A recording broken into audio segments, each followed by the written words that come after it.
Welcome back to our channel Kapoor Gurukul. तो मैंने आपको अपनी एक वीडियो में बताया था कि हमें जब भी इंग्लिश ग्रामर स्टार्ट करनी है या तो वो नाउन से स्टार्ट करनी है या फिर सब्जेक्ट वर्ब एग्रीमेंट से। नाउन मैं ऑलरेडी पढ़ा चुकी हूँ अपनी वीडियोस में। अब आज हम जो बात करेंगे वो हम बात करेंगे सब्जेक्ट वर्ब एग्रीमेंट की।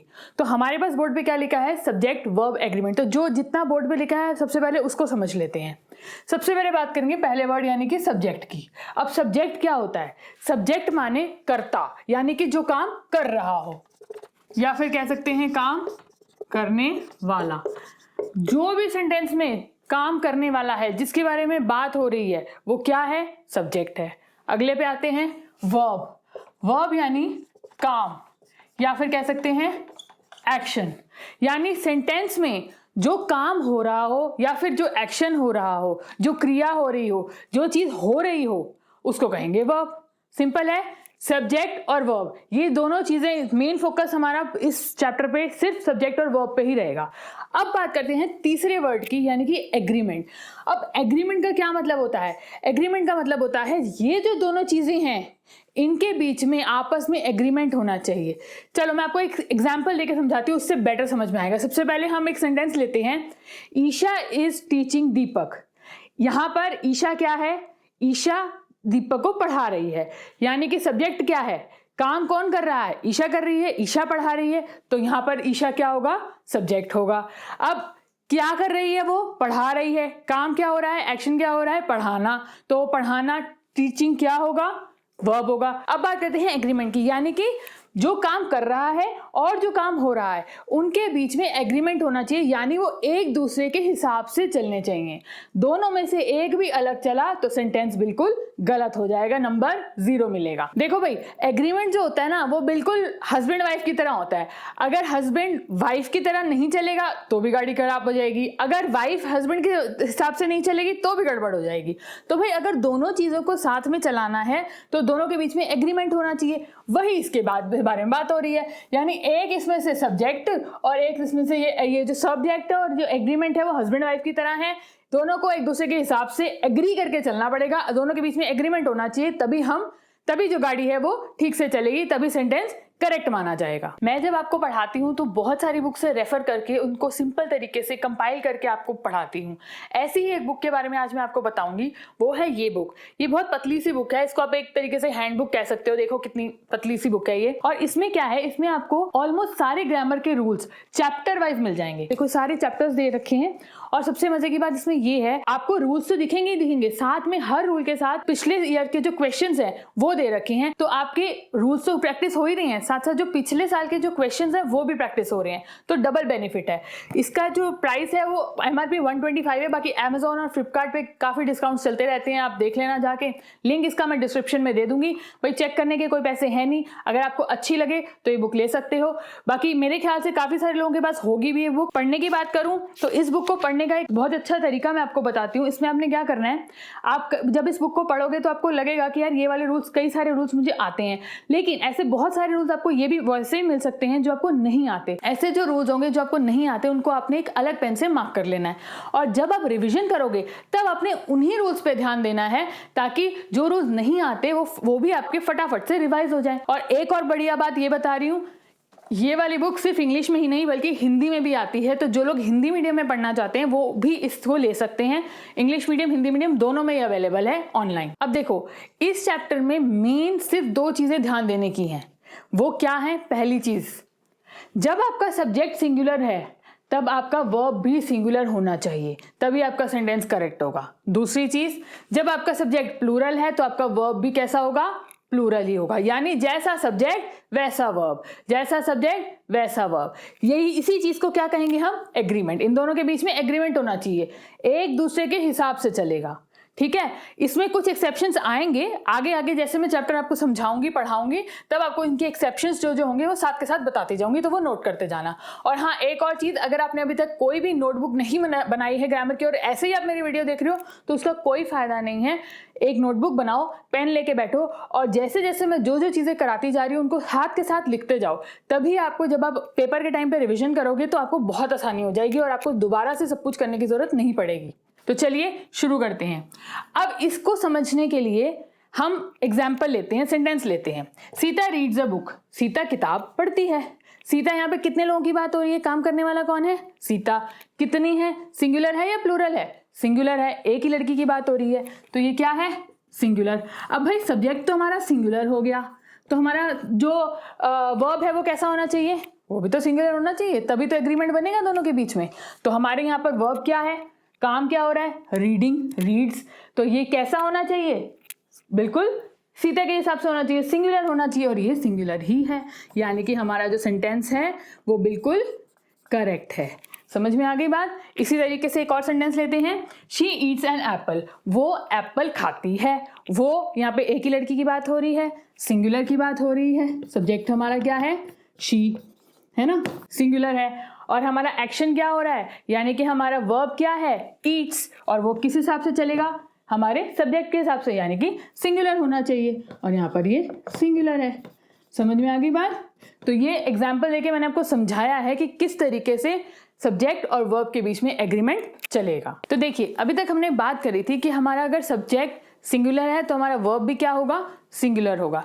अब हम 2 सेंटेंसेस और लेंगे और उसके हिसाब से समझेंगे जब हमारा सब्जेक्ट प्लूरल हो तो हमारा वर्ब कैसा होगा। इसको मैं आपको रूल के हिसाब से भी समझा सकती थी कि मैं आपको थ्योरी समझा दूं, रूल लिखवा दूं, लेकिन उससे आपको समझ में नहीं आएगा, 1 घंटा बस आपका बेकार जाएगा। मैं आपको इस तरीके से समझा रही हूँ कि आपको सिर्फ एग्जाम्पल पढ़ाऊंगी जैसे कि पेपर में पूछा जाएगा। इससे आपको लर्न भी जल्दी होगा और आप ज़्यादा समय तक उसको रिटेन कर पाएंगे, अपने दिमाग में रख पाएंगे, और आप कभी उस चीज़ को बिल्कुल नहीं भूलोगे। तो चलो एग्जाम्पल देखते हैं। हमारे पास सेंटेंस है, they are playing in the ground, वो मैदान में खेल रहे हैं। यहाँ कितने लोगों की बात हो रही है, ज़्यादा लोगों की। दे क्या है, प्लूरल है, तो फिर इसके साथ क्या आना चाहिए, आर प्लेइंग आना चाहिए, क्योंकि वो भी प्लूरल होना चाहिए, तभी सेंटेंस करेक्ट होगा। यहाँ पे हम they is playing in the ground तो नहीं लिख सकते ना, सेंटेंस गलत हो जाएगा। क्यों, क्योंकि वो सिंगुलर हो जाएगा। जब हमारा सब्जेक्ट जो है वो प्लूरल है तो बाकी भी तो सारा कुछ प्लूरल आएगा सेंटेंस में, तभी तो सेंटेंस करेक्ट होगा। एक और एग्जांपल देखते हैं। देखिए, वी आर रनिंग, हम भाग रहे हैं। हम, ऑब्वियसली बात है कि ज्यादा लोगों की बात हो रही है, प्लूरल है, तो यहां पर भी क्या आएगा, आर आएगा। तो ये जब प्लूरल होगा तो बाकी सेंटेंस भी उसके हिसाब से चलेगा, तभी एग्रीमेंट बनेगा और तभी सेंटेंस करेक्ट होगा। तो आर जो क्या आएगा, यहाँ पे इज नहीं आएगा, आर आएगा, प्लूरल आएगा। चलिए आगे बढ़ते हैं और देखते हैं। हमारे पास एक और सेंटेंस है, my friend were not present there, या फिर नो एरर।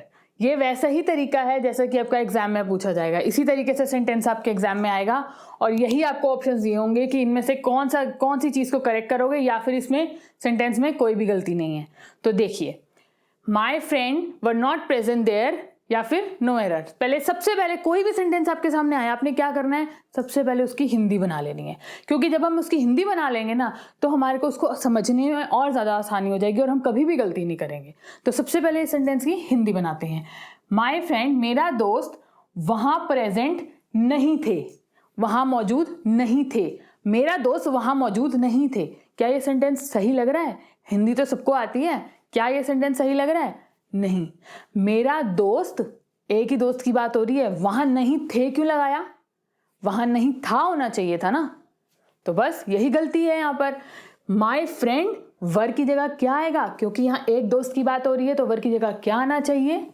यहाँ पे आएगा was. My friend was not present there. अब ये सेंटेंस बिल्कुल करेक्ट है।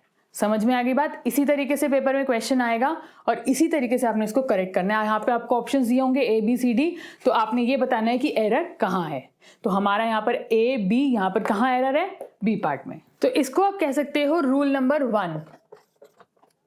ये सब कुछ जो भी मैं करा रही हूँ, ये हर चीज़ नोटबुक में नोट कर लेना और उस नोटबुक को संभाल के रखना, ताकि जब मैं आगे की आपकी ग्रामर के टॉपिक्स कराऊँ वो भी आप उसी में नोट करो और सारे टॉपिक्स आपकी पूरी ग्रामर इंग्लिश की एक ही नोटबुक में आपके पास हो, ताकि आपको रिवीजन के टाइम बिल्कुल दिक्कत ना हो। नोटबुक उठाई, रिवाइज किया और बस हो गए तैयार। चलिए देखते हैं नेक्स्ट सेंटेंस क्या है हमारे पास। हमारे पास सेंटेंस है, मोहित एंड रोहित हैव कम। मोहित और रोहित आ गए हैं। ठीक है, आ गए हैं। समझ में आ रहा है? यहाँ पे कितने लोगों की बात हो रही है? 2 लोगों की, एक मोहित और एक रोहित। यानी ये क्या है? प्लूरल माने जाएंगे। तो ऑब्वियस सी बात है कि वर्ब भी कैसा होगा? प्लूरल होगा। तो यहाँ पर क्या आएगा? हैव आएगा, है ना, क्योंकि हैज तो आ नहीं सकता, हैज सिंगुलर के लिए यूज होता है, लेकिन यहाँ पे 2 लोगों की बात हो रही है, प्लूरल है, तो ये क्या होगा? हैव होगा। समझ में आ गई? यहाँ पर जो हमारा वर्ब है वो प्लूरल होगा। बात समझ में आ गई? अगर दो सिंगुलर नाउन्स हैं और एंड लगा हुआ है बीच में, यानी दो लोगों के बीच में बात हो रही है, दो लोगों की बात हो रही है, प्लूरल की बात हो रही है, तो वर्ब भी कैसा होगा? प्लूरल होगा। तो इसीलिए हमने यहाँ पर हैज़ नहीं लगाया, हैव लगाया है। अब ये बन गया आपका रूल नंबर 2। ठीक है, इसको नोट कर लेना। अब एक और सेंटेंस देख लेते हैं, उससे और अच्छे से समझ में आ जाएगा हमें। सेंटेंस है an apple and an orange is kept on the table, या फिर नो एरर। इसी तरीके से क्वेश्चन आएगा, ध्यान से देखेंगे। इसकी हिंदी क्या होगी? एक एप्पल और एक ऑरेंज टेबल पे पड़ा हुआ है। दो चीजों की बात हो रही है, एक एप्पल भी है और एक ऑरेंज भी है, प्लूरल है। तो यहाँ पर क्या आना चाहिए था? क्या गलती है इस सेंटेंस में? ये इज नहीं आएगा, यहाँ पर आएगा आर, क्योंकि यहाँ पर कितने चीजों की बात हो रही है? दो चीजों की बात हो रही है, एक एप्पल है और एक ऑरेंज है। जैसे यहाँ पे दो लोगों की बात हो रही थी, मोहित और रोहित, इसीलिए हमने क्या लगाया था? प्लूरल। इसी तरीके से यहाँ पर भी एप्पल और ऑरेंज, दो चीजों की बात हो रही है, दो फलों की बात हो रही है, इसलिए क्या आएगा? प्लूरल आएगा। इसकी जगह पे क्या आना चाहिए था? आर, तभी ये सेंटेंस करेक्ट होगा। An apple and an orange are kept. चलिए आगे बढ़ते हैं और देखते हैं हमारा नेक्स्ट सेंटेंस। हमारे पास नेक्स्ट सेंटेंस है each boy and each girl is invited. अब आप कहोगे मैम यहाँ पर भी तो दो लोगों की बात हो रही है, बॉय और गर्ल, तो फिर यहाँ पे इज क्यों आया, आर क्यों नहीं आया, जो हमने पिछले रूल में पढ़ा था? नहीं, ध्यान से देखेंगे। सबसे पहले हम इसकी हिंदी बनाएंगे। देखो, ईच बॉय प्रत्येक लड़का, ईच एंड ईच गर्ल और प्रत्येक लड़की इन्वाइटेड है। क्या है इसका मतलब? हर एक लड़का और हर एक लड़की इन्वाइटेड है नहीं, है। यहाँ पर हर एक की बात हो रही है। तो यहाँ पर क्या है?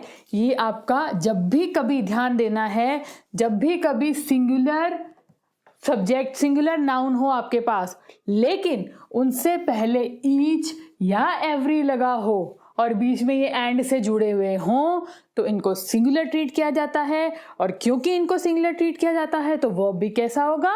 सिंगुलर होगा। इसीलिए यहाँ पर हमने इज लगाया, ना कि आर। समझ में आ गई बात? दोबारा समझेंगे। जब भी कभी सिंगुलर नाउन है आपके पास और वो एंड से जुड़े हुए हैं, लेकिन उनसे पहले अगर ईच या एवरी लगा हुआ है, तो आप उनको सिंगुलर ट्रीट करेंगे। और वो सिंगुलर ट्रीट होंगे तो ऑब्वियस सी बात है, जो हमारा वर्ब होगा वो भी सिंगुलर आएगा। इसीलिए हमने इज लगाया है और आर नहीं लगाया। अगर हम बोलते each boy and each girl are invited, तो वो गलत हो जाता है। हिंदी बना के ज्यादा अच्छे समझ में आएगा। फिर समझ लो इस बात को, हिंदी बना के करोगे तो बहुत आसान हो जाएगा। हर एक लड़का और हर एक लड़की इन्वाइटेड है नहीं। अगर इन्वाइटेड हैं कर देते तो सेंटेंस हिंदी में भी गलत हो जाता। इन्वाइटेड है में क्या आएगा? इज आएगा। है होता तो आर आता। समझ में आ गई बात? ये हो गया हमारा रूल नंबर 3। चलिए आगे बढ़ते हैं और देखते हैं नेक्स्ट सेंटेंस। हमारे पास नेक्स्ट सेंटेंस है bread and butter is my favourite food. अब आप यहाँ पर फिर कहोगे कि भाई यहाँ पर तो दो चीजें यूज हो रही हैं, एक ब्रेड और एक बटर, मक्खन और ब्रेड, लेकिन फिर भी हमने यहाँ पे इज क्यों लगाया? ये तो गलत है। नहीं, ये बिल्कुल ठीक है। ठीक कैसे है समझो। कुछ चीजें ऐसी होती हैं जो हमेशा साथ में खाई जाती हैं, उनको एक एंटिटी मानते हैं, एक ही चीज मानते हैं, सिंगुलर मानते हैं, इसीलिए यहाँ पे इज लगा है। ये केस सिर्फ ब्रेड बटर के साथ नहीं है। ब्रेड एंड बटर क्या है? वो साथ में खाया जाता है, एक ही, उसको एक ही चीज मानेंगे, एक ही एंटिटी मानेंगे। ठीक है, इसीलिए यहाँ पे इसका इस्तेमाल किया गया है, इसको सिंगुलर माना गया है। इसी तरीके से घोड़ा गाड़ी, हॉर्स कैरेज, ये दोनों साथ में ही चलते हैं, इनको साथ में ही बोला जाता है, इनको एक एंटिटी माना जाता है, इसलिए इसको साथ इज लगता है। अब ऐसे ही आपके हैं राजमा चावल, यानी कि राइस एंड करी, वो भी साथ में खाए जाते हैं, इसलिए उसको भी एक ही माना गया है, एक ही मील माना गया है, सिंगल एंटिटी माना गया है।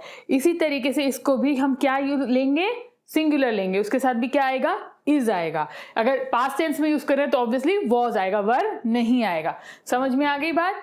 बहुत सिंपल सी चीज है। जब भी दो चीजें ऐसी होती हैं जिनको साथ में खाया जाता है, वो या साथ में यूज किया जाता है, हॉर्स कैरेज हो गया, ब्रेड बटर हो गया, राइस करी हो गया, ये सब, हैमर सिकल हो गया, ये सारे जो वर्ड्स हैं ये एक ही तरीके से एक ही सिंगुलर में यूज होते हैं और उनके साथ जो वर्ब आएगा वो भी सिंगुलर ही आएगा। ये रूल है आपका, इसको प्लीज नोट कर लो। ये मैंने आपको कुछ ही वर्ड्स बताए हैं, ऐसी और भी कई सारे वर्ड्स हैं, और भी वर्ड्स की लिस्ट है, उसको मैं अपने टेलीग्राम चैनल पे डाल दूंगी। अगर आपने मेरा टेलीग्राम चैनल ज्वाइन नहीं किया हुआ तो फटाफट से ज्वाइन कर लेना। हो सकता है कि आप जिस दिन वीडियो देख रहे हो मैं उसी दिन ना डाल पाऊं, जब भी मुझे नेक्स्ट टाइम मिलेगा मैं उसको टेलीग्राम पे डाल दूंगी, तो मेरा चैनल ज्वाइन कर लेना, उसका लिंक आपको डिस्क्रिप्शन में मिल जाएगा। चलिए आगे बढ़ते हैं और बात करते हैं हम रूल नंबर 5 की। अब सेंटेंस में कुछ ऐसे वर्ड्स होते हैं जिससे आपके सब्जेक्ट्स जुड़े होते हैं, कुछ ऐसे पर्टिकुलर वर्ड्स होते हैं। उस केस में क्या करना है, जो आपका पहला सब्जेक्ट है उसी के अकॉर्डिंग आपका वर्ब चलेगा। दूसरा सब्जेक्ट चाहे कुछ भी हो, आपका पहला सब्जेक्ट जो है ऐसे वर्ड से जुड़ा हुआ, जो पहला सब्जेक्ट है उसके अकॉर्डिंग वर्ब चलेगा। ये है आपका रूल नंबर 5। अब इसको हम एग्जांपल्स लेके, सेंटेंस लेके देखेंगे तो ज्यादा अच्छे से समझ में आएगा। देखिए पहला सेंटेंस क्या है हमारे पास, she together with her friends is coming today. अब यहां पर बात तो ज्यादा लोगों की हो रही है। शी यानी एक लड़की अपनी सहेलियों के साथ, यानी उसकी सहेलियां भी बहुत सारी हैं। एक लड़की होगी, उसकी बहुत सारी सहेलियां होंगी, बहुत सारे लोग हो गए। लेकिन हमने यहाँ पे इज यूज किया है, क्यों? ये सेंटेंस करेक्ट है, यहां पर इज ही आएगा। क्यों आएगा वो समझेंगे। मैंने अभी आपको बताया ना कि कुछ वर्ड्स ऐसे होते हैं जो आपके सब्जेक्ट्स के साथ जुड़े होंगे, और जब ऐसे वर्ड्स आ जाएंगे सेंटेंस में तब आपका जो फर्स्ट सब्जेक्ट होगा उसी के अकॉर्डिंग आपका वर्ब चलेगा। अब यहां पर ऐसा क्या है, टुगेदर विद, एक सब्जेक्ट हो गया आपका शी, दूसरा सब्जेक्ट हो गया आपका हर फ्रेंड्स, यानी एक तो वो लड़की हो गई और दूसरा सब्जेक्ट हो गए उसके दोस्त। अब यहां पर पहला सब्जेक्ट क्या है आपका, शी, तो आपका जो वो किसके हिसाब से चलेगा, इस शी के हिसाब से चलेगा। समझ में आई? इसीलिए हमने यहां पर वो इसकी जगह आर नहीं लगाया। चाहे इसमें बहुत सारे लोगों की बात हो रही है, लेकिन हम किसके हिसाब से अपना वर्ब चलाएंगे, पहले सब्जेक्ट के हिसाब से। पहला सब्जेक्ट क्या है हमारा, शी, सिंगुलर, तो हमारा वर्ब भी क्या होगा, सिंगुलर।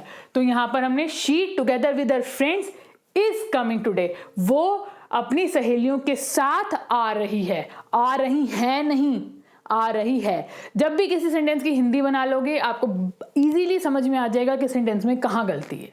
तो हमेशा सेंटेंस जब भी सामने आए, ये सिर्फ सब्जेक्ट वर्ब एग्रीमेंट की बात नहीं कर रही हूं मैं, चाहे कोई भी ग्रामर का टॉपिक आ जाए, सेंटेंस की हिंदी बना लोगे तो आपको ज्यादा अच्छे से समझ में आ जाएगा कि सेंटेंस में कहाँ गलती है।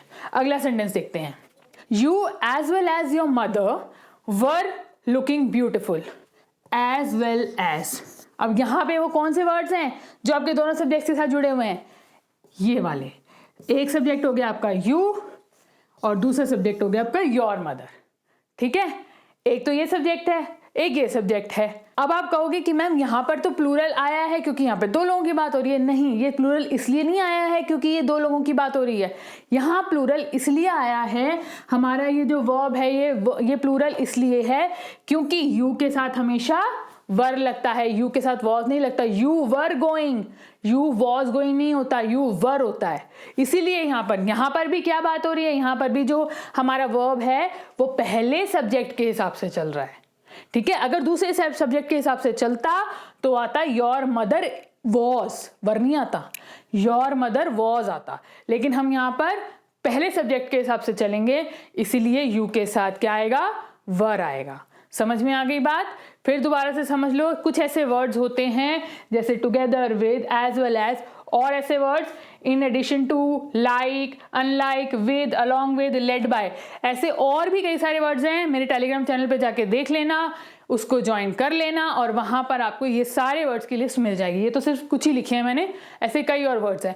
जब भी ये वर्ड्स होंगे दो सब्जेक्ट्स के बीच में, तो आपका जो वर्ब होगा वो पहले सब्जेक्ट के हिसाब से चलेगा। ये है आपका रूल नंबर 5। हमारे दोनों चैनल्स कपूर खानदान व्लॉग्स और कपूर गुरुकुल को सब्सक्राइब कर लेना। आप चाहो तो मुझे इंस्टाग्राम पे भी फॉलो कर सकते हो, और बाकी के जो रूल्स हैं वो मैं आपको नेक्स्ट क्लास में पढ़ाऊंगी। अगली क्लास में आने से पहले वाले रूल्स पढ़ के आना। और अब से रेगुलर क्लासेस आएंगी ग्रामर की, तो टेंशन लेने की बिल्कुल जरूरत नहीं है। तो फिर मिलेंगे अगली क्लास में। जय हिंद।